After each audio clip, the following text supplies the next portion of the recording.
청록파의 마지막 시인 박두진으로 오실까요? 뭐 중학교 교과서에도 많이 실려있는 해입니다. 그런가? 요즘은 잘 모르겠어. 선생님은 그쯤에 배운 것 같아. 이제 보시면 박두진 특징이죠. 반복, 열거, 뭐 AA, BA구죠.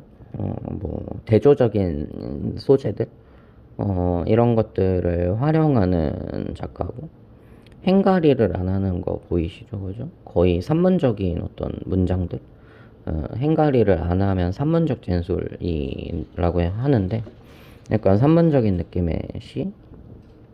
그러면서 주제 의식은 항상 좀 박두진 시들이 좀 비슷해서 화합과 평화의 세계에 대한 약간 이상적인 자연, 박도진이 그리는 자연은 박도진 시인의 관점으로 재해석된 자연이고, 그 자연은 언제나 화합과 평화를 지향하는 어떤 이상적인 자연으로 그려지거든요.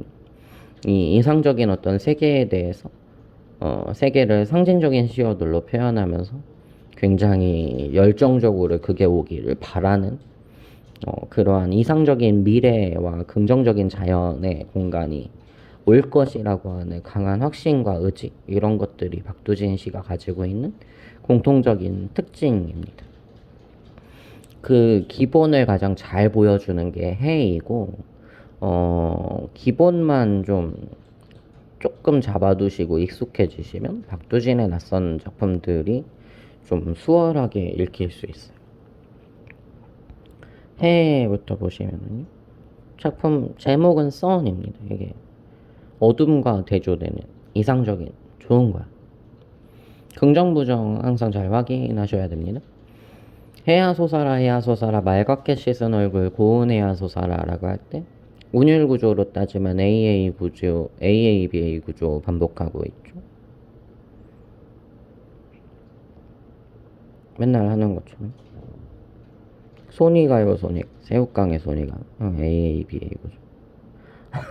미안해. 지겹죠. 뭐 이런 하여튼 계속 읽어볼까? 산 넘어 산 넘어서 어둠을 살라먹고, 이제 해가 솟아오르면서 어둠을 이제 밀어내는 거니까 이걸 잡아먹는다고 표현한다. 어둠을 불살라서 잡아먹었어. 이때 해가 밝음, 희망, 이상이라면 어둠은 그 반대쪽에 있는 부정적인 아이겠죠. 산 넘어서 밤새도록 어둠을 살라먹고, 박두진 시의 특징입니다. 반복. 그러니까 핵심적인 어떤 느낌만 그 좋은 놈인지 나쁜 놈인지만 구별해 놓고 나면 열거와 반복이 굉장히 많을 거니까 시 해석할 때는 이제 좀 빠르게 건너 가셔야 돼요. 너무 한 구절 한 구절에 집착하지 않고. 이글이글 앳된 얼굴 고운해야 솟아라라고 할 때 명령형 어미, 의지를 드러내는, 해가 솟았으면 좋겠어, 밝은 미래가 왔으면 좋겠어 라는 걸, 그 기대감과 의지를 이제 명령형 어미로 표현하는 거고, 뭐 음성 상징어 사용도 이제 박두진 씨의 특징이기도 합니다. 기억해 두셔야 돼요. 달밤이 시려, 달밤이 시려라고 할 때 사실 요즘은 좀 좋아졌어. 이 시리어라고 하는 게 좀 귀여운 것 같다. 어쨌든 달밤은 마찬가지로 해와 반대되는, 이제 해가 솟는 아침과 반대쪽이잖아. 그러니까 절망, 고통, 이런 눈물 같은 골짜기에 달밤이 시려라고 할 때 AABA 구조 보이시면 되고요. 달밤이나 눈물 같은 골짜기는 모두 부정적인 현실이라고 생각하면 됩니다. 아무도 없는 뜰에 달밤이 나는 시려, 이렇게 얘기한 귀엽. 지금 보니까 좀 귀엽네. 어쨌든 다음, 해야 고운 해야 네가 오면 네가 사오면, 해를 이제 너라고 부르니까 의인화 시켜서 말을 건넨 어투로 얘기하는 건 아시죠? 나는 청산이 좋아라. 해가 뜨는 곳에 가면 청산으로 갈 거야. 해가 어둠과 달밤이랑 대조되고, 눈물 같은 골짜기나 아무도 없는 뜰이 청산이랑 대조되는 거겠죠. 청산이 좋아라. 훨훨훨 깃을 치는 청산이 좋아라라고 할 때 산은 깃, 날개짓을 할 수 없는데 그런 걸 하는 것처럼 표현했으니까 화류법. 이제 좋아라, 홀로라도 좋아라 이렇게 얘기하는 거 모두 영탄, 감탄의 워딩이고요. 사슴을 따라 사슴을 따라 양지로 양지로 사슴을 따라 사슴을 만나면 사슴과 놀고라고 할 때 사슴이 계속 반복되고 있는데 이제 박두진에 나오는 대표적인 어떤 박두진의 이 발상이거든요. 이 아래 나오는 사슴이나 칡범이나 이제 여기까지 가보시면 칡범을 따라 칡범을 만나면 칡범과 놀고라고 할 때 여기가 중요하거든. 그러니까 사슴은 뭔가 다른 동물들을 해치는 건 아니라 풀 뜯어먹고 사는 초식 동물이잖아. 칡범은 이제 사슴을 잡아먹는 이제 강자이자 약자이자 뭐 이런 약육강식의 관계가 설정되는데 박두진은 그걸 무시합니다. 그걸 없애요. 박두진이 시에서는 화자는 사슴이랑도 놀 수 있고 칡범이랑도 칡범을 만나면 잡아먹히는 게 아니야.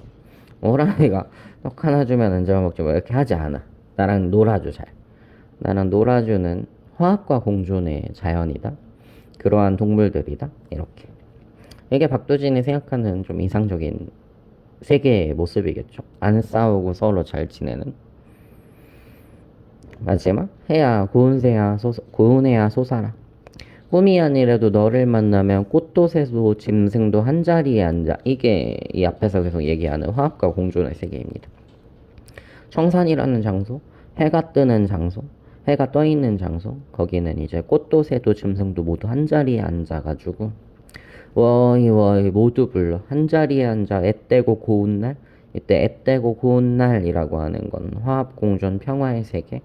시대적인 맥락을 적용하면 해방 이후, 광복 이후의 이상적인 조국, 이상적인 사회의 모습이라고 할 수 있습니다. 이 날을 누려보자 이렇게 얘기하면서 끝나고 있는 작품. 괜찮죠?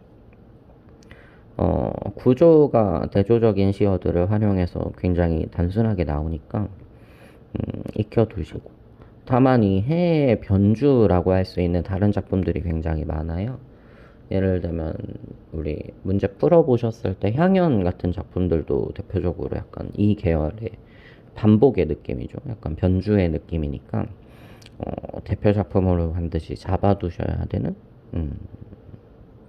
중요한 시입니다.